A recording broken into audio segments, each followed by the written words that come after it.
imaginary friend. We're back in the second hour of the Klum Po building. After Moddam was busy responding to comments, one comment asked if James, who was lying in the back, was sick. Moddam wasn't sure if James was pretending to be sick, but she said it was okay. At least he had Hongo to keep him company.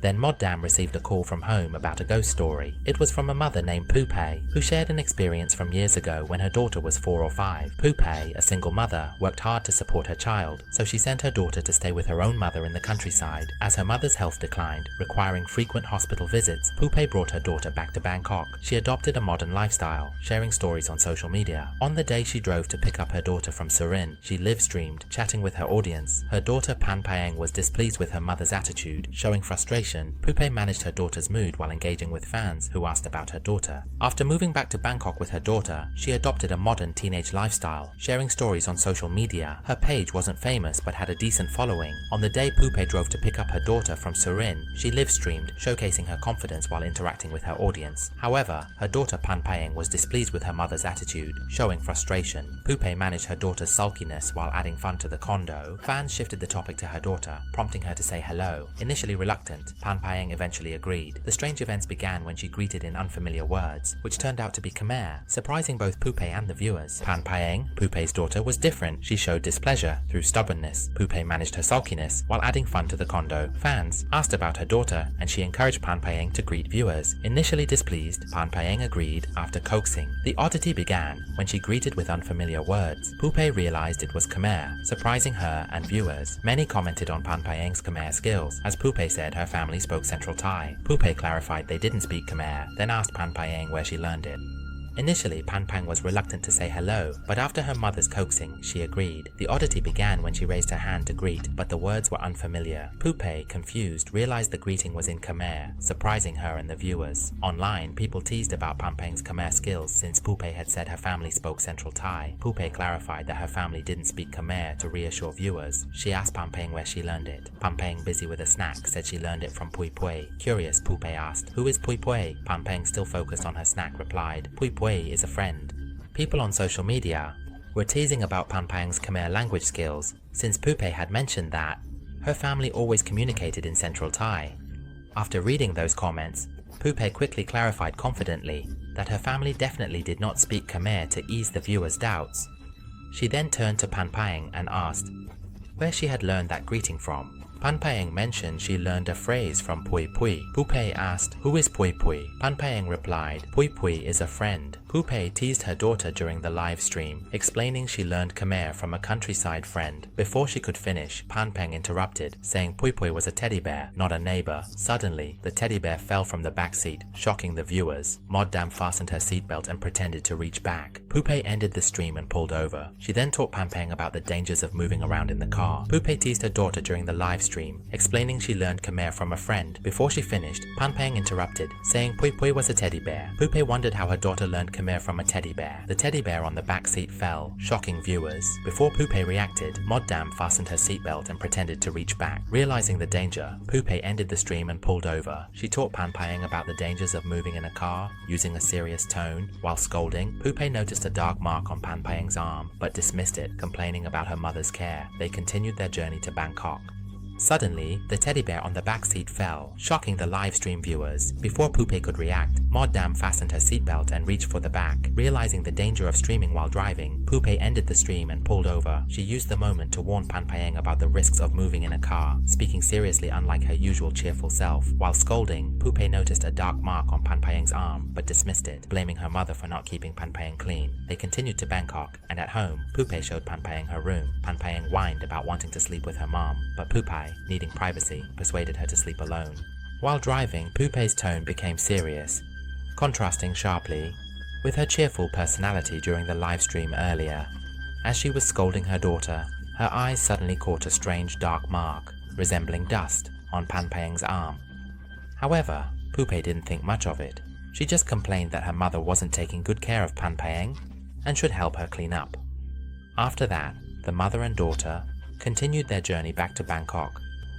After returning home, Poopei took Panpeng to her bedroom. Panpeng whined about wanting to sleep with her mom. Poopei persuaded her to sleep alone. Panpeng asked, "Mom, are you afraid of ghosts?" Poopei was about to answer when her phone rang. Her boss called, needing her at the office. She had to agree, delaying their plans. Panpeng asked when they'd go out. Poopei gave her an iPad to play with.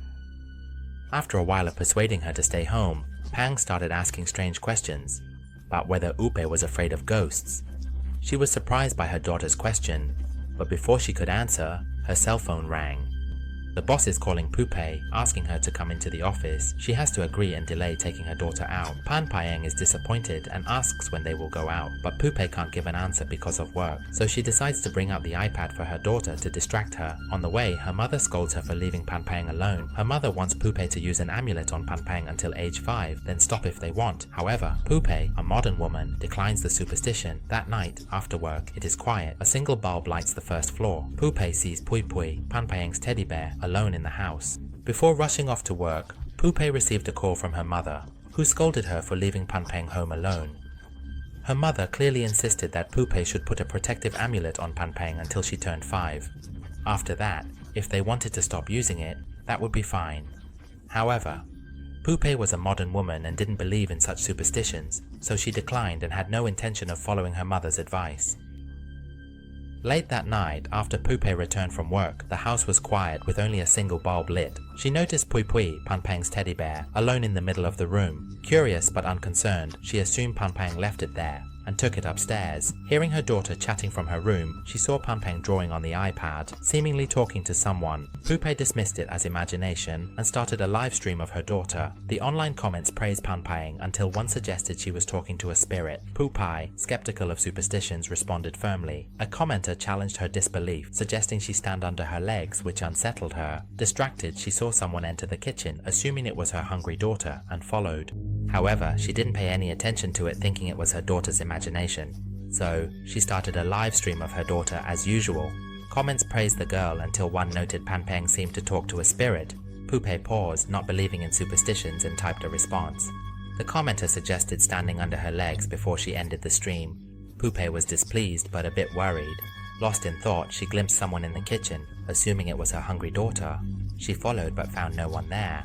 The kitchen was dimly lit, hard to see clearly. The comment was intense, saying if she didn't believe it, try standing under her legs before ending stream. Poopei was not pleased with the comment, but worried. She saw a shadow walking into the kitchen, assuming it was her hungry daughter. She followed her in, no one there. The kitchen was dimly lit by one light bulb, hard to see. The kitchen wasn't too big. Strange, she found no one. She was confused, sure she saw a shadow. Pan Paeng walked in from behind her, calling with Pui Pui. Poopei told her daughter she would handle cooking for them, but she couldn't help but remember the comment from the live stream about looking under one's legs. Poopei entered the kitchen, but found it empty. She thought she saw a shadow. Pan Paeng and Pui Pui entered. Poopei offered to cook, recalling a comment about looking under legs. It seemed a joke, but she felt relieved. The kitchen was small, making it hard to find someone who had just walked in. She felt confused as she was sure she saw a shadow of someone. Pan Paeng walked in from behind her, calling her with Pui Pui. Poopei told her daughter she would cook, but then she remembered the comment from the recent live stream about looking under one's legs. She hesitated before looking under her legs at her daughter, but saw nothing. The commenter seemed to joke, but she felt some tension ease. After telling Pan Paeng to play in her room, she saw a shadow by Pan Paeng, seemingly talking to Pui Pui. The Pui Pui she referred to might not be the teddy bear. The story didn't end that night. After Pan Paeng moved in, Poopei felt something was off about the home, and her daughter too. This made her hesitate, but she found nothing. Poopei felt relief. She saw a shadow next to Pan Paeng, talking to Pui Pui. It seemed Pui Pui might not be the teddy bear. Poopei felt something was off about the home, and her daughter seemed to have more imaginary friends. After telling Pan Paeng to wait in her room while she cooked, she saw a shadow by Pan Paeng, talking to Pui Pui. It seemed Pui Pui wasn't the teddy bear she held, but the story didn't end that night. After Pan Paeng moved in, Poopei felt something was off about her home, and her daughter made more imaginary friends. One day, while baking cookies together, Pan Paeng said Pui Pui liked the house and Poopei because she was kind. With Pan Paeng's chatter, Poopei felt annoyed and told her to wait in her room for the cookies. More and more imaginary friends, while Poopei also felt someone else besides her and her daughter. One day, while the mother and daughter were happily making cookies together, as they waited for the cookies to bake in the oven, Pan Peng suddenly told her that Pui Pui really liked this house, and liked Poopei too, because Poopei was so kind. With Pan Peng's endless chatter, Poopei started to feel a bit annoyed, so she told Pan Peng to go wait for the cookies in her room, and once they were done baking, she would bring them up to her. After Pan Peng walked away, Poopei started hearing noises, but she thought it was her daughter playing, so she didn't think it was important. Once the cookies baked, Poopei prepared to leave for work, but made sure to take some cookies and milk up to her daughter. However, when she entered her daughter's room, she saw movement under the bed. She thought Pan Peng was playing under there like kids do, so she put cookies and milk down, but as she was about to step out, she stepped on a toy. Poopei sighed and walked back to get Pan Peng to clean up. However, there was no response, just the sound of munching cookies. When that didn't work, Poopei tried harder. Just then, her boss called, and Poopei had to give up and quickly leave her daughter's room to leave on time. Poopei placed the glass of milk down on the floor before saying goodbye and getting ready to leave for work. However, just as she was about to step out of the room, she accidentally stepped on a piece of her daughter's toy on the floor. She sighed at the mess her daughter had made and walked back to coax Pan Peng out from under the bed to tidy up her toys. There was no response from her daughter. All she could hear was the sound of Pan Peng munching on cookies coming from under the bed.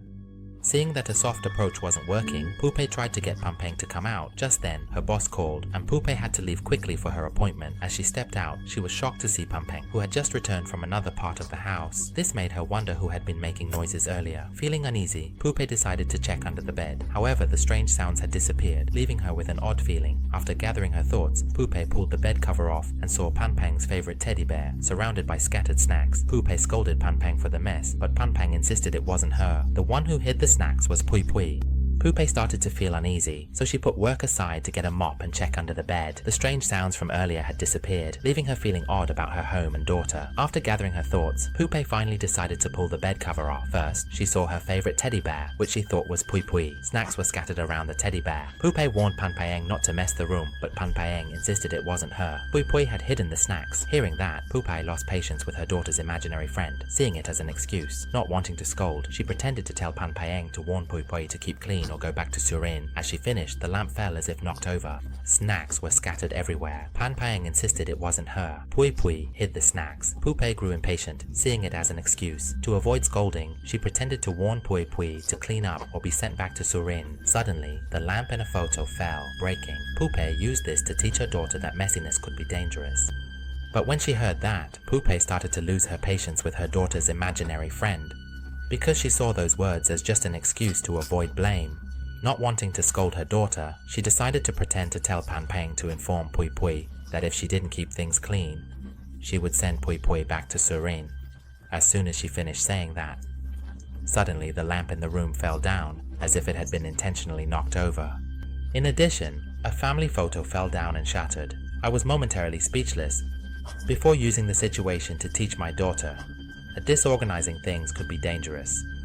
While Poopei was talking, she didn't notice Pan Peng staring at the ceiling, not paying much attention to her daughter's behavior. They went to bed. The house was dark, but not quiet. Strange thumping sounds woke Poopei, who was annoyed to find the noise from the wall next to her daughter's room. She went to scold Pan Peng, not realizing she was asleep. Poopei thought the noise was something hitting the wall, confirmed by a ball on the floor. She blamed Pan Peng and returned to her room. The noise returned, and Poopei, frustrated, went back to scold her daughter. Afterward, Pan Peng clung to her, asking to sleep together. Poopei, tired and annoyed. The noise was coming from the wall adjoining her daughter's room, so she decided to get up and walk to Pan Peng's room to scold her, not realizing that Pan Peng had actually been sound asleep for a long time.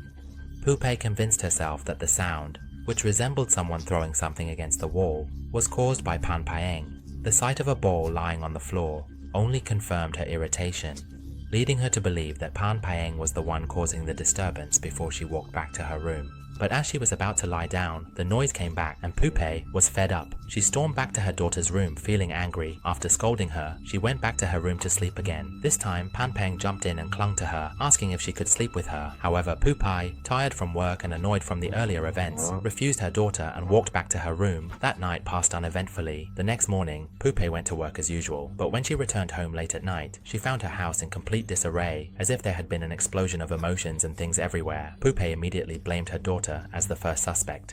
This made her refuse her daughter and return to her room, and the night passed uneventfully. The next morning, Poupée went to work as usual. When she returned home late at night, she found her house in disarray, as if there had been an emotional explosion with things scattered everywhere. Poupée immediately suspected her daughter. Just then, she heard a thumping sound, like someone running up the stairs, prompting her to rush up. She felt her daughter was hiding around the bedroom, ending up at a toy tent in the corner. Poupée tried to coax Panpeng out, but it didn't work. Instead, Panpeng giggled happily, angering Poupée. Determined to pull Panpeng out, she lifted the tent fabric but was unexpectedly yanked inside by a mysterious force, causing her to scream and struggle. Just then, she heard a thumping sound, like someone running up the stairs, prompting her to rush up. She felt her daughter was hiding around the bedroom, ending up at a toy mirror in the corner. I was just trying to coax Panpeng out of the tent, but no matter how I said it, it didn't work. She just kept giggling happily, which made Poupée even angrier. So she decided to open the tent and pull Panpeng out. However, what she encountered was not what she expected. The moment she lifted the tent fabric, she was suddenly yanked into the tent by some mysterious force, and the canvas fell down on her, causing her to scream in shock and struggle to get out of the tent. Poupée believed that all of this was the doing of Pui Pui. She ran around the house searching for her until she found Panpeng in the oven. Panpeng said she was there because Pui Pui was bullying, and the mess was also Pui Pui's doing. She claimed her parents said they wouldn't let Pui Pui stay with them, so Pui Pui got angry and started making trouble. Poupée ignored her until she noticed that Panpeng was scared and even asked to sleep with her. Poupée calmed herself and watched her closely. It was then she noticed again, Panpeng's arms had dark marks, like the first day she picked her up. Not believing in ghosts, she thought this was an illness and didn't think much of it. Panpeng was dancing, but Poupée didn't listen until she noticed fear filling the house. Panpeng asked to sleep with her, and Poupée observed her daughter closely. She saw mysterious dark marks on Panpeng's arms, similar to those from the first day she picked her up. Not believing in ghosts, she thought it was an illness. That night, Teacher Bess slept with Panpeng. Exhausted, Poupée sneaked out to vent on social media. She received a comment from an account that previously warned her. The account owner insisted Panpeng was haunted by a ghost wanting to take her before age 5. Initially dismissive, Poupée reconsidered after a private message mentioned children in such cases would have green mold after death. That night, Teacher Bess decided to sleep with Panpeng in her room, tired from work and parenting. After getting Panpeng to sleep, at midnight, Poupée sneaked out to vent live on social media about parenting struggles. She began chatting when the same account commented again about looking under her legs. The account insisted Panpeng was haunted by a ghost wanting to take her before age 5. Initially, Poupée responded harshly, but reconsidered after a private message said such children would have green mold after death. The mysterious marks on her daughter flashed in her memory.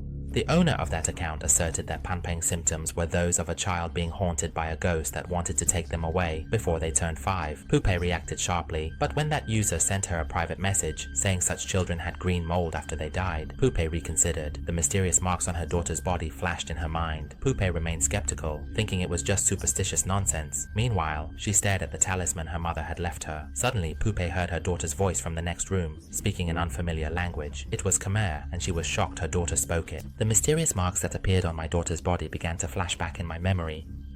Poupée clung to her beliefs, dismissing everything as nonsense. She stared at the talisman her mother left. Suddenly, she heard her daughter's voice from the next room, speaking an unfamiliar language. Khmer, shocked, she couldn't believe her daughter spoke it. Frustrated, she stormed into her daughter's room, scolding her for making up stories about Pui Pui. Then she saw something crawling on the wall. Enraged, she grabbed a brush and scolded harshly. Realizing her actions, Panpeng was terrified and hid under the bed. Regretful, Poupée went downstairs. She picked up her iPad to see Panpeng's drawings and videos. Mysterious figures appeared in both, and something frightening was noticed. Her daughter's fearful expression worried her. At some point, she couldn't take it anymore. Frustrated, she stormed into her daughter's room, furious. She scolded her daughter, accusing her of making up stories about Pui Pui. Then she noticed something crawling on the wall. Poupée, still angry, grabbed a brush and scolded her harshly. Panpeng was terrified and ran under the bed, saying she didn't want to be with her mother. Regretting her actions, Poupée went downstairs. She picked up her iPad to look at Panpeng's drawings and videos. The drawings and videos always had mysterious figures, which frightened her. Her daughter's fearful expression worried her even more. In the end, Poupée understood her daughter was telling the truth. As she realized this, the lights suddenly went out.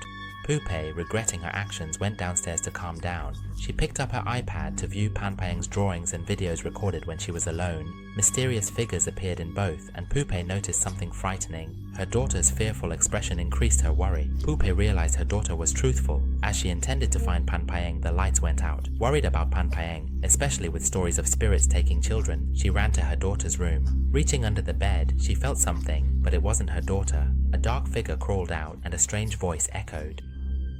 And finally, Gupen began to understand that her daughter had been telling the truth all along.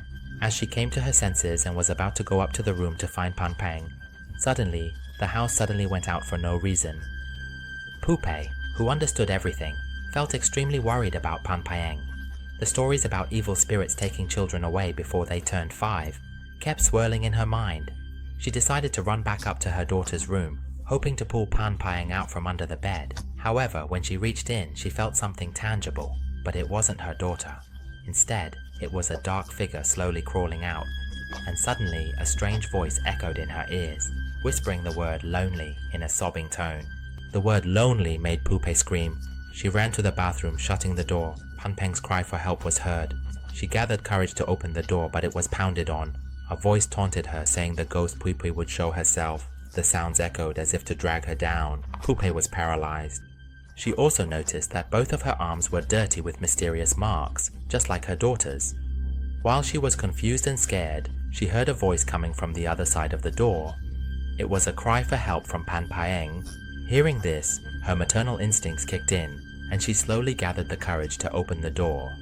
But just as she reached for the doorknob, the door was suddenly pounded on hard, accompanied by mocking laughter from the other side. A strange voice mocked her, since Poopay wanted to see him so badly, so the ghost named Pui Pui would come out to show herself. The sounds of banging on the door continued and its laughter. Poopay was paralyzed with fear, could only scream and hug her knees. Pan Pang shouted to protect her mother, yelling, "Don't do anything to my mom." The banging on the door stopped with the sound of her daughter's screams. Poopay immediately opened the door and ran to find Pan Pang. In the downstairs area, she saw Pan Pang stuffing cake into her mouth. The sparkle in her eyes was gone, replaced by a hard, vengeful look. Poopay rushed to help Pan Pang. She shouted, "Don't do anything to my mom!"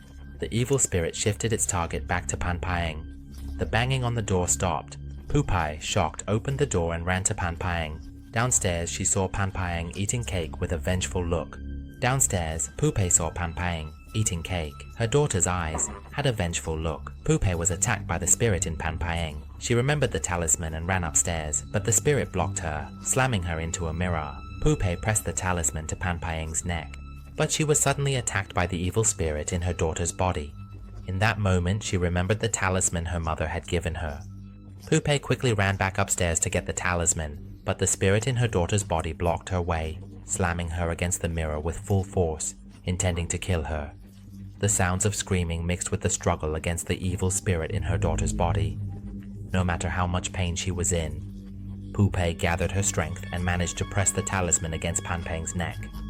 This caused the evil spirit to scream and wail as little Pan Pang thrashed around in pain amidst the darkness of that crazy night. But in the end, Pan Pang regained her senses and returned to her mother's embrace. Since that day, everything came to an end. Fans never mentioned Pui Pui again, as if she had never existed. Poopay, who used to dedicate all her time to work, tried to spend more time with her daughter, paying more attention to her little girl to prevent any more horrifying events from happening again. However, after Poopay hung up the phone with Moddam, the scene showed that there were dark marks appearing on Pan Pang's arm once more. On Moddam's side, she continued hosting the show until the break, during which many comments came in, mostly asking about James, who was lying behind Moddam. This started to raise Moddam's suspicions,